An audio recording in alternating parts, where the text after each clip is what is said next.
hampir 6 kaki. Gaya bentuk badan dengan gaya muka tidak nampak yang itu adalah karakter atau ini pembawa sebagai orang jahat. Dia jenis pedampi, bukannya dumper.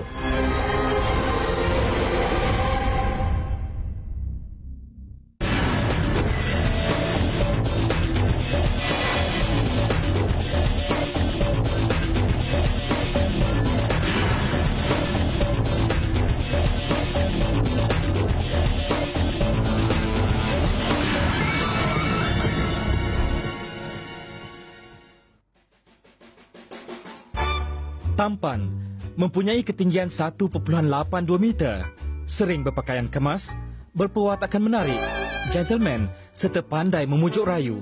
Itulah deskripsi paling tepat menggambarkan seorang progol bersiri kejam negara di sekitar tahun 90-an, Lee Chow Meng. Bila kita pakai Lee Chow Meng, kebanyakan orang tak tahu. Bila tunjuk gambar, kebanyakan mangsa boleh cam. Jadi pada situ bila cakap Lee Chow Meng never exist dalam mewah. Yang sebenarnya dia banyak pakai nama menyamaran, lebih kurang ada 10 nama. Tragis, dianggarkan lebih dari 16 wanita malang menjadi mangsa nafsu serakahnya. Kebanyakan mereka golongan profesional selain pelajar serta seorang pelancong Taiwan. Mangsa-mangsa rogol ni kebanyakannya golongan profesional. Ada accountant, lawyer. Wanita yang digoda tu mengikut dia terlebih dahulu. Dan dia membunuh kemudian. Bukan dia terus bunuh, dia tidak. Dia seduce dulu.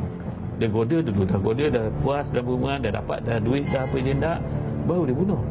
Lee Chow Meng merupakan satu contoh klasik di mana perwatakan kriminal kita boleh lihat dari pelbagai aspek. Salah satu daripadanya merupakan keadaan emosi. Emosi beliau yang begitu tunggang terbalik, yang tidak teratur, yang menyebabkan dia mula menjumus diri dalam penderaan. Lee mula melibatkan diri dengan aktiviti jenayah di Johor Bahru. Dia menjadi Loh Toh Yau atau bapa ayam di sana, termasuk di Kuala Lumpur selama 5 tahun. Pekerjaan keji ini mengajarnya teknik melembutkan hati perempuan menggunakan kata-kata manis, cara-cara menghayalkan wanita dengan minuman yang dicampur pil Arimin dan kemudiannya mengambil kesempatan bersetubuh dengan mereka. I'm going to drug her. Lee seterusnya mengambil gambar bogel mangsa untuk dijadikan bahan ugutan. Di situ kita boleh melihat ada perwatakan kelakian di situ, di mana perwatakan tertentu seorang lelaki jelas terlihat dalam pendirian dia. Apabila kita melihat kepada perwatakan lelaki, beberapa tingkah laku yang ada untuk menunjukkan dia adalah seorang lelaki. Pakaian dia kemas, cara jalan, cara bercakap. Jadi kita pun kadang teruja juga. Setelah 5 tahun bergelumang dengan dosa, Lee mengambil keputusan berhenti menjadi Loh Toh Yau dan kembali ke kampungnya di Mentakap sementara mencari peluang pekerjaan baru di ibu kota. Di sinilah bermula episod kejamnya. Seorang yang dominan, seorang yang sentiasa dalam kontrol, selalu dilihat daripada orang lain, seorang yang tinggi, yang berwibawa, bertanggungjawab sebagai contoh. Tetapi dalam pendirian Lee Chow Meng, dia membawa perwatakan ini melebihi bantasan dan memulakan diri dia dengan penglibatan dalam penderaan wanita. Salah seorangnya wanita tu dipercayai seorang ahli perniagaan ditemui mati di sebuah ladang kelapa sawit dekat Taiping kalau tak silap. Pada awalnya adalah kes curi, tapi yang sebenarnya bila kita siasat adalah kes rogol. Bertitik tolak dari 8 Ogos 1996 sehingga 1997, Lee mula mengganas di sekitar Lembah Kelang. Mangsa pertamanya seorang pelajar kolej swasta di Sunway berusia 23 tahun. Apa yang Lee Chow Meng dah atau suspek dah ketika kalau tak dapat, mungkin barang kemas dia tak dapat atau PIN number dari macam mangsa yang diminta tak dapat. Selepas dia rogol, percaya di mana mangsa-mangsa tu, kalau mana yang tak dapat, percaya memang dia akan bunuh. Tiada bezanya dari penjenayah-penjenayah bersiri lain, Lee juga mempunyai identitinya tersendiri. Modus operandi Lee amat mudah tetapi licik. Lee sering membuat iklan dan berpura-pura menawarkan pekerjaan kepada wanita atau menelpon mana-mana iklan kerja kosong yang ditawarkan oleh wanita atau syarikat dimiliki wanita. Dia bukan setakat merogol tapi dia membunuh juga. Jadi dia takut ataupun dia merasakan jika wanita ini masih hidup, mungkin ada repercussion, ada tindak balas terhadap keganasan yang telah dilakukan atau penipuan yang telah dilakukan. So lebih senang untuk dibunuh. Beberapa temujanji antara Lee dan mangsa-mangsanya berlokasi di salah sebuah restoran makanan segera yang terdapat di dalam kompleks membeli belah ini. Apa yang berlaku ialah Lee akan memasukkan sejenis dadah iaitu Aramin ke dalam minuman tersebut. Setelah minum, mangsa akan berada dalam keadaan khayal. Kebiasaannya, temujanji Lee dan mangsanya berlokasi di restoran makanan segera. Lee akan membeli air dan memasukkan sejenis dadah ke dalamnya. Apabila mangsa berada dalam keadaan separuh sedar, Lee akan mencadangkan supaya mereka ke tempat lain dengan menaiki keretanya atau kereta mangsa. Yang sebenarnya itu lakonan dia saja. Dia memang pandai berlakon. Memang gambar pun menunjukkan dia handsome kan? Yang berakhir dalam keganasan membunuh. Mangsa Lee yang berada dalam keadaan khayal akan menuruti kata dan selalunya tidak pengsan dengan cepat. Ketika inilah Lee akan memaksa mangsanya menandatangani slip pembelian kad kredit dan memberikan nombor PIN mesin juruang automatik ATM mereka. Jika permintaannya tidak dipenuhi, Lee akan bertindak ganas. Mengikut kata polis, dia memang dia pandai berbahasa Melayu, dia memang fasih dan juga dia boleh berbahasa Inggeris dengan fasih. Yang lain-lain tu saya rasa dia bahasa dalam bahasa Cina yang kan ada dialek Cantonese, Hokkien. Apabila dia telah dapat kontak dengan perempuan-perempuan ini, dia akan membawa mereka ke tempat yang lain dan akan sama ada merompak, merogol dan akhir sekali membunuh mangsa dia. Pada dia, membunuh itu bukan satu kesalahan. Pada dia, membunuh itu satu kaedah cerdik untuk mematikan sesuatu hubungan.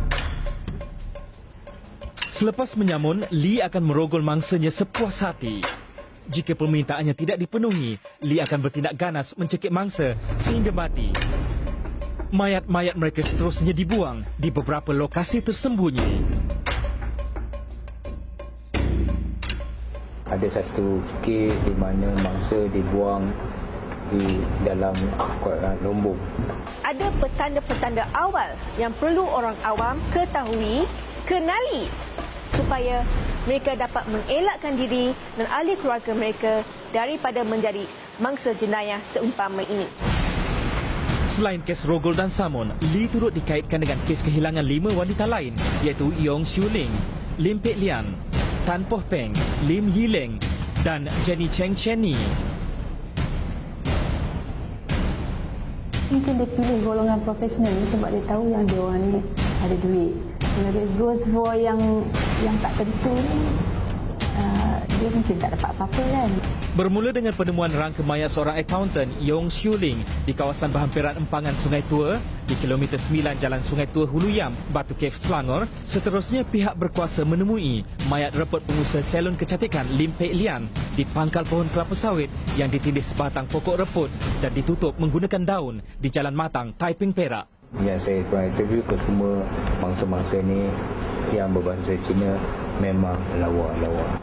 Bukti yang tertonjol, yang unik, boleh katakan unik dalam cara dia menyelesaikan pembunuhan itu adalah dia melilitkan tape di keliling kepala mangsa dan seumpama mami.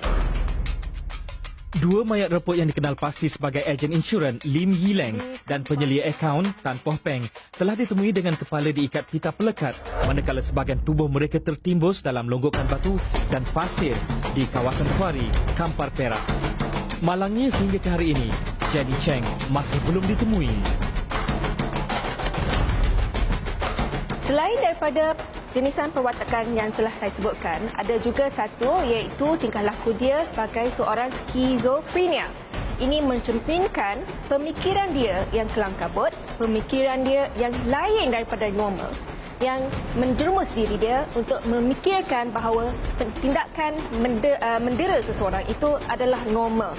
Dia tak bersekolah, tak bermakna dia tak pandai. Jadi kita sekolah asyik belajar benda yang sama sampai tahun 6. Buat apa pergi sekolah? Letihkan saja.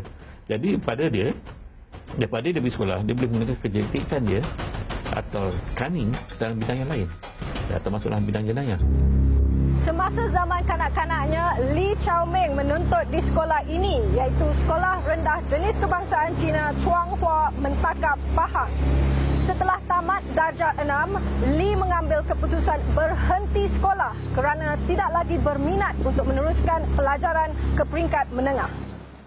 Tanggal 9 Februari 1964, Lee Chao Meng, anak sulung dari keluarga seramai 5 orang yang kesemuanya lelaki, dilahirkan di Mentakap, Pahang. Setelah menamatkan persekolahan, Lee membantu keluarganya menjalankan perniagaan kedai kopi di Pekan Mentakap selama 4 tahun. Dia sulang sampai sekolah dari Suatara sini dulu pergi KL punya. Kalau kita melihat kepada latar belakang Lee Chao Meng, pergaulan dia sendiri daripada waktu dia remaja adalah dengan golongan-golongan remaja lelaki yang tidak mempunyai nilai moral yang tinggi. Waktu umur keluar kecil lah, orang tahu dia macam-macam lah. Satu kampung saja, dia orang macam je, orang tak tahu lah. Orang campur, naik orang campur. Dalam perhubungan dan keluarga atau perhubungan asalnya, dia diperkecilkan, diperbodohkan. Jadi dia nak membuktikan kepada dunia, terutama sekali pada individu tertentu dan keluarga atau spesialnya, yang dia lebih bijak. Dia boleh menipu siapa saja yang nak. Dia muka sedap mah, cakap manis mah. Pada tahun 1985, Lee telah berkenalan dan jatuh cinta dengan sahabat penanya, seorang gadis berbangsa Cina dari Kota Baru. Dia tidak menyangka sebuah majalah berbahasa Cina kegemarannya menjadi titik permulaan percintaannya bersama gadis manis dari Kelantan. Keayuan Ong berjaya mencuri hati Lee. Selagi ada gadis yang serupa bekas girlfriend dia itu, semua gadis itu akan digodanya. Tapi dia meninggal ketika dia dirawat sebab dia ada HIV. Lee yang bekerja di Temerloh sering berutus surat buat kekasih hatinya dan kadang-kadang mereka bercuti dan bertemu di Kuala Lumpur. Ong seterusnya mempelawa Lee tinggal bersamanya di negeri Cik Siti Wan Kembang.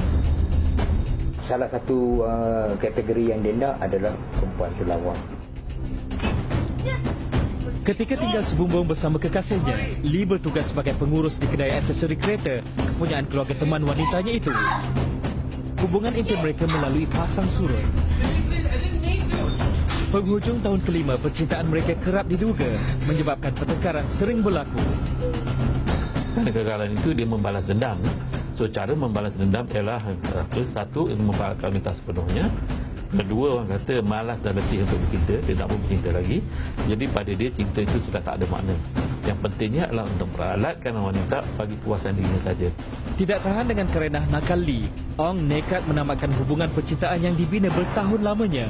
Walaupun Lee sering memujuk dan merayu kekasihnya kembali kerana dia masih menyayangi dan mencintai wanita itu. Sikap Lee yang mula berfoya-foya di Siam menjadi faktor perpisahan mereka. Jadi pada dia dendam tu yang orang kata dendam kesumat yang tak habis ni. Dendam ni memang beri kuasaan. Kalau kita dapat balas dendam, masuk neraka pun tak apa. The satisfaction or revenge tu. Jadi dia menggunakan ini dengan membenci wanita, memperalatkan wanita untuk kepuasan dan dipergunakan. Dengan hati yang patah, Lee membawa diri pulang ke kampung halamannya di Mentakap Pahang. Dari insiden ini, Lee mula menaruh perasaan benci terhadap wanita dan percintaan. Lee membawa diri ke Johor Bahru. Dia menganggap hubungan itu berterusan. Tiba-tiba putus tengah jalan dan ini kecewa.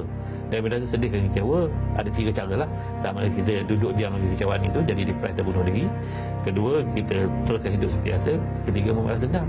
Pasukan telah sebutkan kejadian ini sebab ops ni disebagaikan ops mewah. Sebab kebanyakan masa-masa adalah orang yang berasukan dia.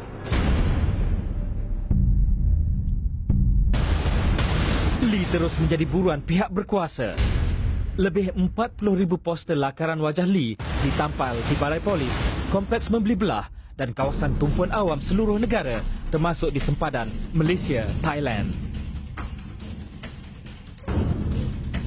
Masa 20,000 tu tak ada maklumat yang dapat. Jadi bila polis announce kata dia bagi 50,000, masa tu banyak maklumat. Polis percaya dapat menyelesaikan 16 kes. Tanggal 1 September 1997, kira-kira jam 12.30 malam, Lee berjaya ditangkap susulan daripada laporan polis yang dibuat oleh seorang wanita di Kluang Johor pada 28 Ogos 1997. Mangsa mendakwa telah menerima ugutan supaya menyerahkan wang tunai sebanyak RM10,000 sekiranya tidak mahu gambar bogelnya diedarkan. Yang dibuka pada tahun 1996, dia bawa Forbes mewah. Dari situ kita gunakan tactical attack dengan mengikut mangsa dalam sebuah taksi. Kita pun naik taksi. Jadi dalam taksi yang sebenarnya adalah anggota-anggota saya ketika itu. Lee berjaya diberkas di Ipoh Perak oleh Korporal Chung Wai Kai. Dibantu suami mangsa, mereka mengekori wanita itu. Ketika cuba melarikan diri, Lee terkena tembakan dan cedera di paha kanan. Pada 6 September 1997, Lee Chow Meng yang cedera di paha kanan akibat kesan pergelutan dengan pihak polis telah dirawat di hospital ini, iaitu Hospital Tengku Ampuan Rahimah, Klang, Selangor, setelah dipindahkan dari Hospital Ipoh di Ipoh, Perak. Memang bila dia keluar dari kereta, dia cuba tumbuk kita, dia cuba tendang kita dalam kaki yang tapak kaki kita tembak. Tapi dengan tenaga yang kita ada, dengan kekuatan yang kita dapat tangkap. Tanggal 3 September 1997, Mahkamah Magistrate Ipoh telah membenarkan polis menahan reman Lee selama 14 hari untuk siasatan.